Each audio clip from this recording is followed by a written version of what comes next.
موت برحق ہے، ایک دن ضرور آنی ہے، اللہ پر بھروسہ رکھیں۔ اللہ چاہے تو کورونا وائرس کیا، اس سے بھی مہلک وائرس بیماری ہمارا کچھ نہیں بگاڑ سکتی۔ کیا کریں؟ حفاظتی تدابیر اختیار کریں، کثرت کے ساتھ استغفار کا ذکر کریں اور باقاعدگی سے نماز پڑھیں۔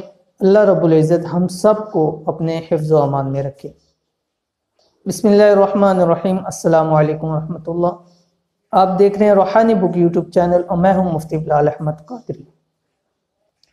کرونا وائرس جس طرح دن بدن بڑھتا چلا جا رہا ہے اور متاثرین کی تعداد روز بروز اس میں اضافہ ہوتا جا رہا ہے، تو لوگ خوف کے اندر ہیں، پریشان ہیں، اور لوگوں کے ذہن کے اندر کئی سوالات بھی ہیں اس حوالے سے، تو وہ اس سوالات کے جواب جاننا چاہتے ہیں۔ اس لیے مجھے بھی گزشتہ کچھ دنوں میں کافی سارے سوالات آئے اسی کو لے کے، اور کچھ لوگ شرعی طور پہ بھی اس کے سوالات کر رہے تھے، تو میں نے سوچا کیوں نہ آج اگر ہم ساتھ بات کر لیں کرونا وائرس کے حوالے سے اور ان سوالات کو بھی ڈسکس کر لیں، تاکہ ہمارے جتنے اور ویورز ہیں وہ بھی اس سوالات کو جان لیں اور ان کے جواب جان لیں، تاکہ اگر ان کو بھی اس حوالے سے کوئی بھی پریشانی ہے تو ان کی پریشانی دور ہو جائے۔ جو کامن سوالات ہیں ان کے انشاءاللہ جوابات آپ کے سامنے پیش کریں گے۔ ایک تو سوال تھا حج کے متعلق۔ حج کے حوالے سے بہت ساری رپورٹس آ رہی ہیں کہ اس سال حج نہیں ہوگا یا کیا معاملات ہیں، اگر حج نہ ہوا تو پھر کیا معاملات ہوں گے، اور بعض لوگوں نے ایسی ویڈیوز بنائی ہوئی ہیں کہ جس سال حج نہیں ہوگا اس سال یہ واقعات رونما ہوں گے، تو اس حوالے سے کئی لوگوں نے سوال کیا۔ اور ایک سوال آج کل جو اذان دی جا رہی ہیں چھت کے اوپر چڑھ کے رات کو عموماً 10 بجے کے ٹائم پہ، تو اس حوالے سے بعض لوگ اس چیز کو لے کے کیا شرعی طور پر ایسے کرنا جائز ہے، اور بعض لوگوں نے تو اس کے حوالے سے سخت کلمات کہے، تو اس حوالے سے بھی مجھ سے سوال کیے گئے۔ انشاءاللہ العزیز اس ویڈیو کے اندر ان کا جواب دیں گے انشاءاللہ، تاکہ جو اور لوگوں کے ذہن کے اندر بھی سوالات اور اشکال ہے اس حوالے سے وہ بھی دور ہو جائیں۔ لیکن ہم سوالات پر جانے سے پہلے ایک نظر ہم کرونا وائرس کی جو حوالے سے معلومات ہیں مجھ تک جو پہنچی ہے وہ آپ کے ساتھ شیئر کر دیں۔ پاکستان کی اگر دیکھا جائے تو اس وقت جو تازہ ترین صورتحال ہے، متاثرین کی تعداد بڑھ کر 1266 ہو چکی ہے۔ سندھ کے اندر اگر بات کی جائے تو سندھ کے اندر کافی ہمیں نئے رپورٹ کیسز ہونے میں کافی ہمیں فرق محسوس ہوا ہے۔ سندھ کے اندر اس وقت 446 متاثرین ہیں، متاثرہ افراد ہیں جن میں کورونا وائرس کی تصدیق ہوئی۔ پنجاب کی بات کی جائے تو پنجاب میں اس وقت 419 ہیں۔ کے پی خیبر پختونخوا میں دیکھا جائے تو 147، بلوچستان کے اندر 131، آزاد کشمیر گلگت بلتستان کے اندر 93، اسلام آباد کے اندر 27 کیسز رپورٹ ہوئے۔ لیکن اگر اموات کی طرف دیکھی جائے تو پاکستان کے اندر یہ ایک تشویشناک خبر ہے کہ اموات کی تعداد اس وقت پاکستان کے اندر 10 ہو چکی ہیں جن کی تصدیق ہوئی ہے کرونا وائرس سے۔ اور صحت یابی کے حوالے سے بھی ایک اچھی خبر ہے کہ گزشتہ 24 گھنٹے میں 21 سے 2 اور مریض صحت یاب ہو گئے، تو اب ان کی تعداد 23 ہو چکی ہے، اور 5 کی حالت فی الوقت بھی تشویشناک ہے۔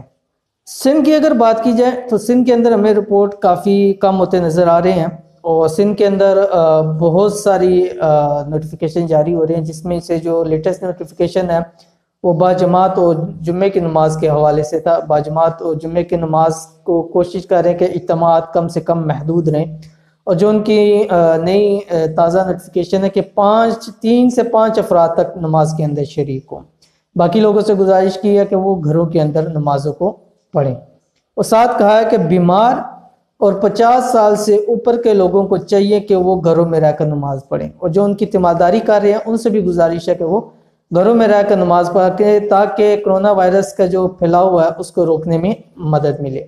اور ساتھ ساتھ یہ بھی بات کی گئی ہے کہ مساجد اللہ کے گھر ہیں، ہمیشہ کے لیے کھلی رہیں گی، لیکن صحت لوگوں کی اولین ترجیح ہے، اس لیے مساجد کے اندر کم سے کم اجتماعات کے اندر کم سے کم لوگ موجود ہوں۔ ملک بھر کے اندر اس وقت لاک ڈاؤن جیسی صورتحال ہے، لیکن جیسا کہ آپ کو بتایا تھا کہ لاک ڈاؤن سے کافی سارے مثبت نتائج آنے ہیں، اور وہ آنے شروع ہو چکے ہیں۔ جیسا کہ اگر نئے رپورٹ کیسز ہونے کی تعداد پہلے 140 بندوں کی روزانہ کی بنیاد پر تھی، لیکن جب سے لاک ڈاؤن کے اندر شدت آئی ہے تو 140 سے کم ہو کر وہ جو نئی کیسز کی رپورٹ ہے وہ 108 رہ گئی ہے. تو یہ بھی ایک اچھی خبر ہے. تو اس لیے لوگوں کو چاہیے کہ ابھی بھی اپنے آپ کو کرنٹین کریں, گھر کے اندر آئسولیٹ کریں, تاکہ یہ کرونا وائرس کا جو پھیلاؤ ہے یہ یکدم رک جائے.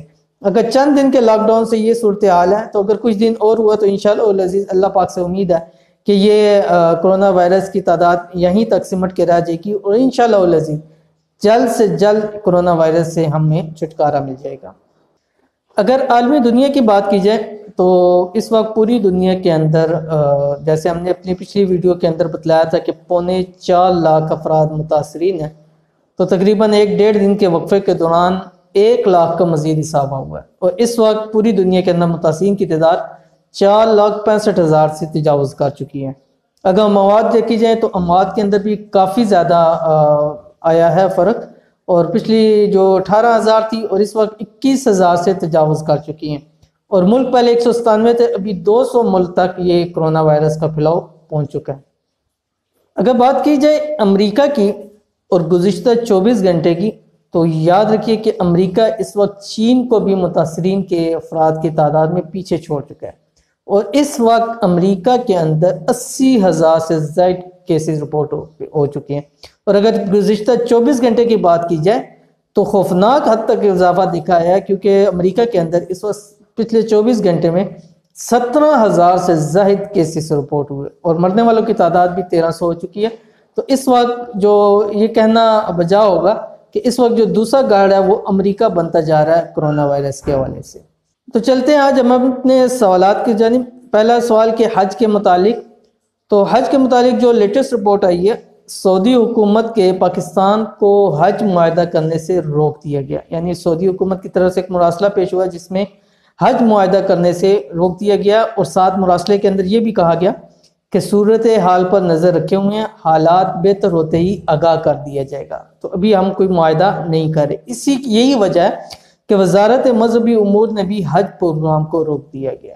تو اس حوالے سے بھی خصوصی طور پر دعا کریں کہ اللہ رب العزت جو ایک حج کا ایک ہے, اور سال میں ایک مرتبہ حج آتا ہے, اور سب سے بڑا مسلمانوں کے لیے ایک فریضہ ہے, اللہ تعالیٰ آسانی فرمائے, اس وائرس سے نجات فرمائے, تاکہ وہ حج کا جو فریضہ ہے وہ آرام سکون سے جس طرح پہلے سے حج کی رونقیں ہوتی تھی انشاءاللہ وہ رونقیں بحال ہو جائیں.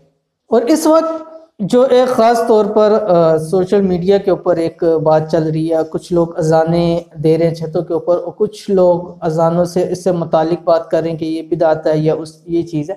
لیکن میں اس چیز پہ نہیں جانا چاہتا. اس وقت یہ وقت نہیں ہمارے آپس کے اختلافات کا, ایک قوم ایک امت ہونے کا وقت ہے.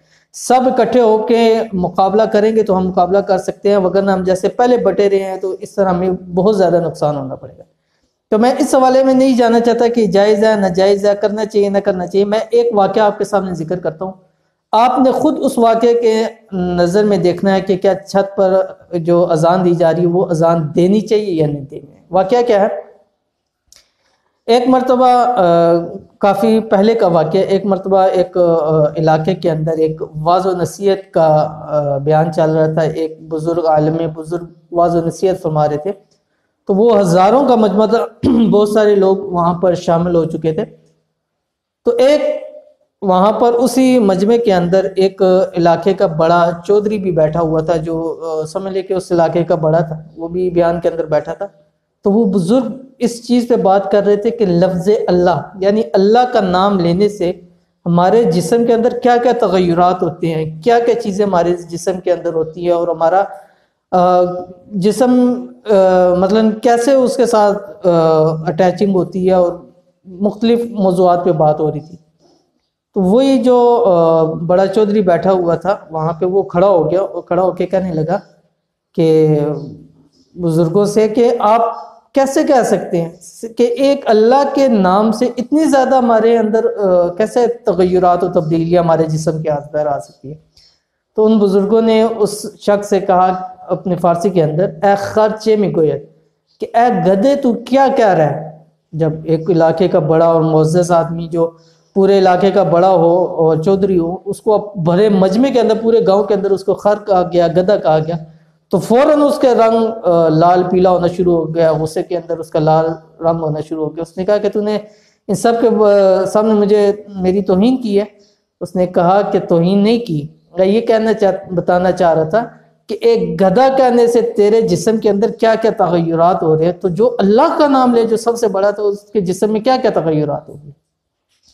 تو اذان دینے کا مقصد جو ہے وہ یہ ہے کہ اللہ اکبر اللہ اکبر، اللہ سب سے بڑا ہے۔ اس وائرس کو بھی بتایا جا رہا ہے کہ اللہ سب سے بڑا ہے، تو کچھ نہیں کر سکتا۔ اگر تجھے اللہ کا حکم نہ ہو تو ہمارا ذرا برابر بھی نقصان نہیں پہنچا سکتا، کیونکہ اللہ سب سے بڑا ہے، تو بڑا نہیں ہے۔ تو یہ اگر اذانیں دی جائے تو میرے نزدیک اس کے اندر کوئی ایسی وہ بات نہیں ہے۔ آپ بھی کوئی سامنے میں نے واقعہ رکھ دیا، آپ بھی اس کے سامنے دیکھ سکتے ہیں کہ آیا میں اذان، ہاں دیکھیں یہ ایک ٹوٹکے ہوتے ہیں، جیسے آپ مختلف دوائیوں مختلف چیزوں سے ٹوٹکے کیے جا سکتے ہیں، تو اس طرح اذان میں اس کو کہنا اور یہ چیز کرنا، اس پہ کوئی وہ چیز نہیں ہے۔ اللہ تعالیٰ کی ایک بڑائی ہے، وہ آپ دن میں 24 گھنٹے کسی وقت بھی کر سکتے ہیں، تو لہٰذا اس اختلافات میں نہیں پڑھنا چاہیے کہ یہ نہ کرو وہ نہ کرو، بلکہ جیسے کوئی شخص بیمار ہوتا ہے تو وہ ایک ڈاکٹر کے پاس جاتا ہے، دوسرے کے بعد تیسرے کے بعد، کہیں نہ کہیں سے اس کو آرام آ جائے۔ تو ہم مختلف چیزوں سے اللہ تعالیٰ سے مدد مانگے اور اللہ تعالیٰ کی جو غضب ہے اس کو روکنے کی کوشش کریں۔ ہو سکتا ہے کوئی ایسا طریقہ کارگر ہو جائے، اللہ رب العزت ہم سے خوش ہو جائے اور اس وائرس کو ہم سے نجات عطا فرما دے اس وائرس سے۔ اور آخر میں وہی دعا جو ہمیشہ پڑھی جاتی ہے، الحمدللہ الذی عافانی مما ابتلاک بہ وفضلنی علی کثیر ممن خلق تفضیلا۔ فرمایا کہ جو شخص کسی بھی مصیبت زدہ بیمار کو شخص کو دیکھ کے دعا پڑھتا ہے، اللہ تعالیٰ اس شخص کو جس نے یہ دعا پڑھی ہے، جو اس نے مصیبت زدہ یا بیمار کو دیکھی، اس بیماری و مصیبت سے محفوظ رکھ دیتا ہے۔ خود بھی دعا یاد کریں، اپنے گھر والوں کو بھی یاد کروائیں، انشاءاللہ العزیز اللہ تعالیٰ ہم سب کا حافظ و ناظر ہو۔ تو یہ تھی آج کی ویڈیو، انشاءاللہ امید کرتے ہیں آپ کو پسند آئی ہوگی۔ ویڈیو پسند آئے تو چینل کو سبسکرائب کر دیں، ساتھ بیل آئیکن کے بٹن کو لازمی دبا دیں، انشاءاللہ لائک کریں، شیئر کریں اور کومنٹس کر دیں۔ ملتے ہیں نیکسٹ ویڈیو کے اندر، تب تک کے لیے اجازت دیجیے، اللہ حافظ۔ Thanks for watching, don't forget to like, subscribe and share. مزید ویڈیو دیکھنے کے لیے ہمارا چینل سبسکرائب کریں، گھنٹی کا بٹن دبائیں اور نئی ویڈیو سے باخبر رہیں۔